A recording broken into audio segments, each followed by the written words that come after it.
Halo, Assalamualaikum warahmatullahi wabarakatuh. Kembali lagi bersama saya Dwi Sari, NPM 5021096 dari kelas 4E, Prodi PGSD, dengan mata kuliah telah kurikulum yang diampu oleh Bapak Tio Gusti Satria, Magister Pendidikan.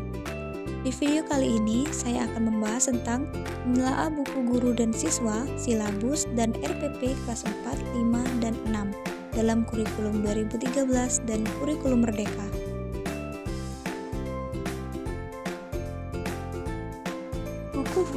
Buku guru disusun untuk memudahkan peran guru dalam melaksanakan pembelajaran tematik terpadu. Buku ini mencakup hal-hal sebagai berikut. Pertama, jaringan tema. Yang kedua, ruang lingkup pembelajaran. Yang ketiga, tujuan pembelajaran. Yang keempat, media dan alat pembelajaran. Kelima, langkah-langkah kegiatan pembelajaran. Yang keenam, pengalaman belajar yang bermakna. Yang ketujuh, berbagai teknik dan penilaian siswa. Yang kedelapan, informasi yang menjadi acuan kegiatan remedial dan pengayaan. Dan yang terakhir, petunjuk penggunaan buku siswa. Buku siswa merupakan buku sumber belajar bagi siswa atau peserta didik. Pada setiap bab dilengkapi dengan peta konsep, pengantar bagian kegiatan siswa baik eksperimen maupun non-eksperimen atau diskusi, latihan soal, rangkuman, evaluasi, dan tugas bagi peserta didik. Buku siswa berbasis kegiatan atau activity based sehingga memungkinkan bagi para siswa dan guru untuk melengkapi materi dan berbagai sumber. Kegiatan ini dapat disesuaikan dengan kondisi siswa, guru, sekolah, dan lingkungannya. Buku guru dan siswa kelas 4, 5, dan 6 pada kurikulum 2013. Pada kelas 4, bertema indahnya kebersamaan, selalu berhemat energi, peduli terhadap makhluk hidup, berbagai pekerjaan, pahlawanku, cita-citaku, indahnya keragaman, negeriku, daerah tempat tinggalku, dan kayanya negeriku. Untuk tema kelas 5 yaitu organ gerak, hewan dan manusia, udara bersih bagi kesehatan, makanan sehat, sehat itu penting, ekosistem, panas dan perpindahannya, peristiwa dalam kehidupan, lingkungan sahabat kita, dan benda-benda di sekitar kita.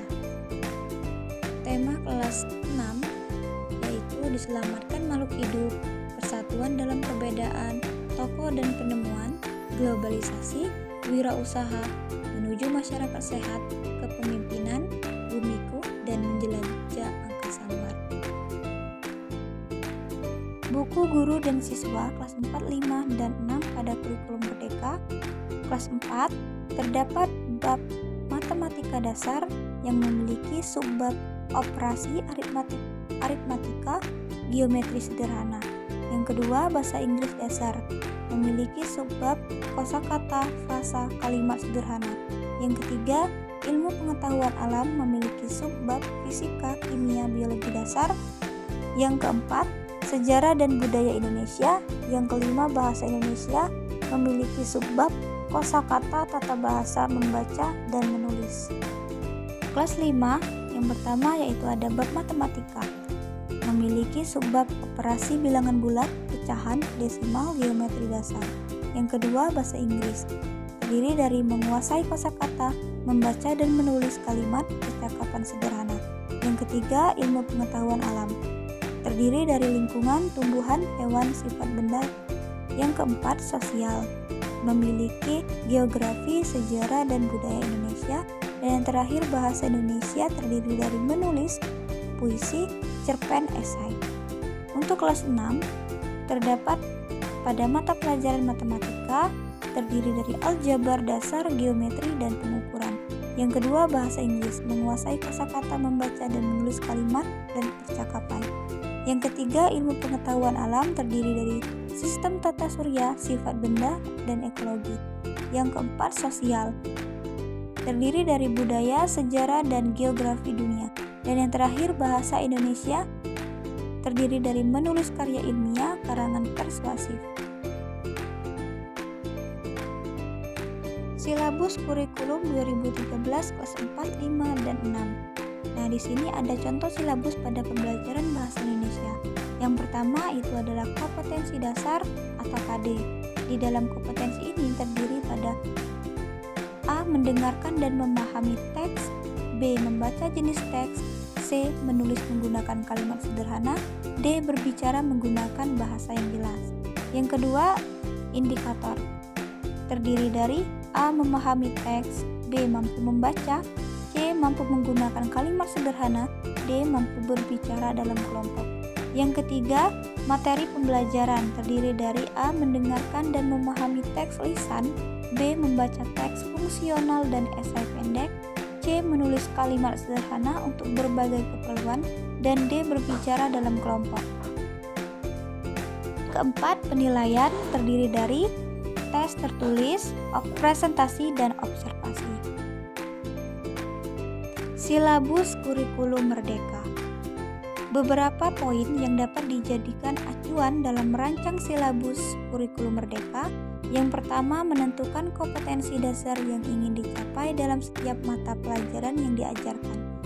Yang kedua, membuat bahan ajar yang memfasilitasi siswa untuk belajar secara mandiri dengan menggabungkan sumber belajar dari berbagai media seperti buku, video, dan platform belajar online. Yang ketiga, menyediakan ruangan yang cukup untuk siswa bereksplorasi dan mengembangkan kreativitas mereka sendiri. Yang keempat, menekankan pada pembelajaran yang berbasis proyek atau project based learning untuk meningkatkan keterampilan problem solving dan kolaborasi siswa. Dan yang terakhir, mengukur pencapaian siswa dengan menekankan pada hasil kinerja atau performance based assessment daripada penilaian berbasis tes yang hanya mengevaluasi pemahaman siswa terhadap konsep. RPP pada kurikulum 2013. Untuk membuat RPP pada kurikulum ini harus mengikuti langkah-langkah sebagai berikut. Yang pertama, menentukan KD yang akan dicapai dalam satuan pertemuan pembelajaran. Yang kedua, menentukan indikator pencapaian kompetensi untuk setiap KD yang ditetapkan. Yang ketiga, menentukan materi pembelajaran yang akan diajarkan. Yang keempat, menentukan metode pembelajaran sesuai dengan materi yang diajarkan. Yang kelima, menentukan media pembelajaran yang akan digunakan. Yang keenam, menentukan kegiatan pembelajaran yang dilakukan siswa. Dan yang ketujuh, menentukan evaluasi pembelajaran sesuai dengan KD dan IPK yang telah ditetapkan. Di sini terdapat contoh rencana pembelajaran kelas 4, 5, dan 6 mata pelajaran matematika dengan tema aritmatika sosial. Yang A, kompetensi inti dan kompetensi dasar, itu meliputi tentang mengembangkan sikap percaya diri dalam mengambil keputusan yang tepat dan mengembangkan pemahaman konsep dasar dalam matematika. B, tujuan pembelajaran, siswa dapat memahami dan mengidentifikasi konsep aritmatika sosial dan siswa dapat menerapkan konsep aritmatika sosial dalam kehidupan sehari-hari. Yang C, materi pembelajaran, yaitu meliputi bilangan bulat dan pecahan, operasi hitung, campuran, skala, dan presentasi. Dan D, metode pembelajaran, yaitu dapat menggunakan ceramah, tanya jawab, diskusi kelompok, dan game interaktif. E, langkah-langkah pembelajaran, yaitu kegiatan awal, guru memperkenalkan tema pembelajaran, guru mengangkatkan tema dengan pengalaman sehari-hari siswa. Yang kedua, kegiatan inti, guru memaparkan materi pembelajaran secara runtut. Siswa diberi kesempatan untuk bertanya dan berdiskusi. Dan yang ketiga, siswa diberikan latihan sosial. Ketiga, kegiatan penutup, guru memberikan umpan balik mengenai pembelajaran hari ini. F, evaluasi pembelajaran, meliputi tes tertulis, tugas individu, dan presentasi kelompok. G, penilaian, meliputi penilaian formatif dan sumatif. H, sumber belajar, meliputi buku teks, modul pembelajaran, media pembelajaran interaktif, dan internet. Yang terakhir, RPP Kurikulum Merdeka. Langkah-langkah dalam pembuatan RPP Kurikulum Merdeka, yang pertama, yaitu menentukan tujuan pembelajaran yang ingin dicapai. Yang kedua, mempertimbangkan kebutuhan dan kondisi siswa. Yang ketiga, menggunakan sumber belajar pembelajaran seperti video, buku, materi online. Yang keempat, menerapkan metode pembelajaran aktif. Yang kelima, melibatkan siswa dalam evaluasi pembelajaran. Itulah penyampaian materi di video saya kali ini. Saya ucapkan terima kasih. Wassalamualaikum warahmatullahi wabarakatuh.